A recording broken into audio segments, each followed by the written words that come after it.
झारखंड में पहले चरण का चुनाव खत्म होने के बाद उम्मीदवारों और बीजेपी नेताओं के चेहरे में काफी खुशी देखी जा रही है। कह सकते हैं कि चाईबासा के बीजेपी प्रत्याशी गीता कोड़ा ने जीत का दम भरा है। क्या कुछ कह रहे हैं गीता कोड़ा, हम तो आपको सुनाएंगे, लेकिन साथ में ये भी सुनाएंगे कि जिस तरह से भानु प्रताप शाही ने आलमगीर आलम को लेकर निशाना साधा है। उन्होंने कहा कि अपने परिजनों के जब तिजोरी कोठली भर चुके थे, तब उनके नेताओं के घर में पैसे जमा हो रहे थे।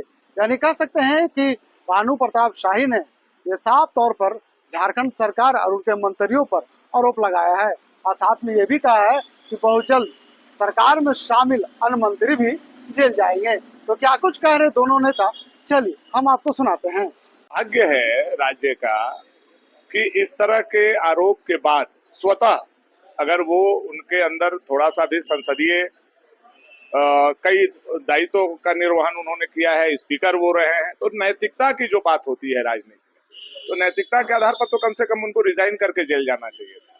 अब पता नहीं कैसे वो बिना रिजाइन किए जेल में है और मुख्यमंत्री उनको बर्खास्त क्यों नहीं कर रहे हैं।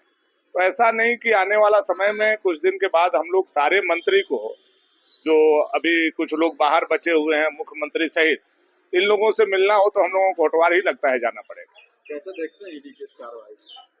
अब इतने बड़े बड़े पैमाने पर नगद कैश मिल रहा है। आप सोचिए, पीए के नौकर के यहाँ वो पैसा कब गया होगा? जब उनके यहाँ तमाम नात रिश्तेदारों का बक्सा फुल हो गया होगा, तमाम सगे संबंधियों का बक्सा फुल हो गया होगा, तब जाकर के पीए के नौकर के यहाँ पैसा उतना पकड़ा गया। अब सारा पैसा अगर पता चल जाए तब ना बांग्लादेश से कनेक्शन इनका निकला था। ये तो बीच में बातें रुक गई थी, लेकिन सच बात ये है कि बांग्लादेश में जो फैक्ट्रियां हैं वो फैक्ट्रियों से रिलेशन इनका है। तो अब कई परतें खुल रही हैं और अभी और कई परतें खुलनी बाकी हैं।